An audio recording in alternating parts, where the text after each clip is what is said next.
Welcome, comic book fan. I'm John. I'm Brandon. From Altered State Comics here in St. Louis, Missouri.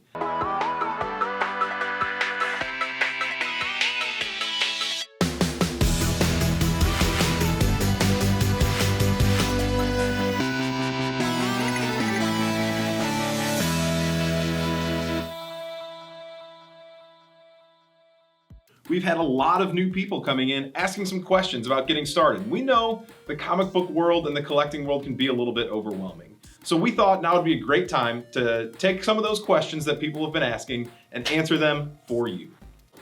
So you walk into a comic book store for the first time and you think, where do I start?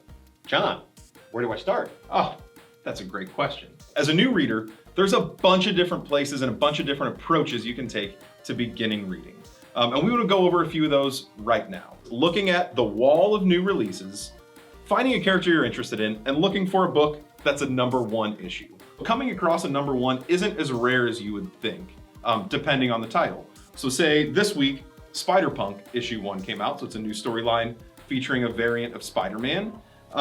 So if you're interested in Spider-Man, maybe that's a place to begin. Just looking at your new releases, finding characters that are cool to you, and grabbing an issue 1. It's a cheap entry point. You're looking at newsstand prices of $3-4. And it can just get you on the path with a new title. Another place that people like to begin is with your friendly back issue bin.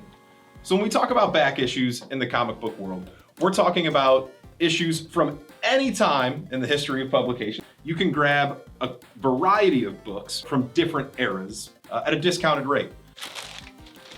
Another easy approach, depending on which shop you're at, most places will do some version of a mystery grab bag. So here at our store, we like to do 5 issues. Some of them will be back issues, some of them will be new releases. Usually throw in some stickers, promotional posters, some other cool stuff, and you can get it at a discounted rate because you don't know exactly what you're getting. But most places like us will curate a list for you, so you're getting something that's a comfortable starting point. And again, you're getting a variety to look into. So you might see some different writers or some different artists that you can become a fan of.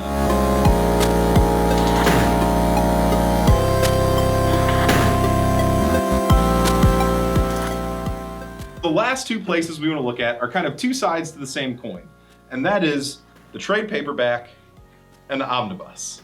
So a trade paperback is, a lot of people call it a graphic novel, even though it's a little bit different, and that it is a collection of individual issues that you get sequentially. Instead of grabbing issues 1, 2, 3, 4, and 5, which you may or may not be able to find on the newsstand shelves, depending on how they've bought, you can get a trade paperback that has them all gathered together in one book.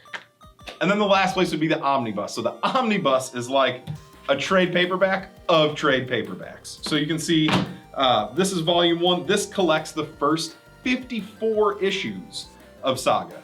So if you know this is a book that you want, instead of buying 10 trade paperbacks, you can buy 1 omnibus.